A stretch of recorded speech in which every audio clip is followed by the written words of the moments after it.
Empleyado na tinanggal sa trabaho basta-basta ng employer? Naku!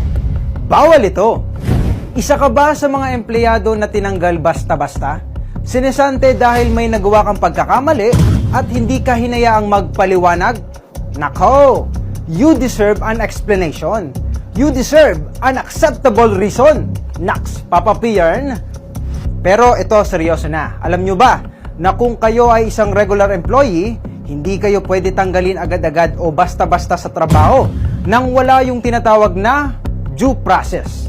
O dapat bigyan ka ng pagkakataon na may paliwanag ang side mo. Una, dapat may matanggap kang notice na ikaw ay binibigyan ng pagkakataon na magpaliwanag. Maaari kang magpadala ng written explanation.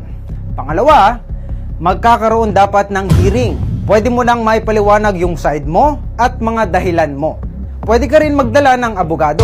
Pangatlo, eto na, judgment day na.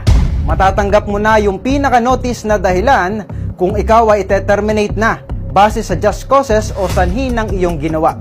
At ngayon, kung wala yung tinatawag na twin notice rule at hindi ka nabigyan ng pagkakataon na maipaliwanag ang side mo o depensahan ang sarili mo, maliwanag pa sa sikat ng araw na violation ito ng due process.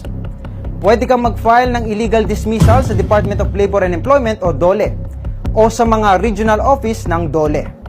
Yun ang pwede nyong gawin para makapagsampa ng kaso kung kayo ay tinanggal basta-basta sa trabaho ng walang due process. Kasi, nako, bawal ito.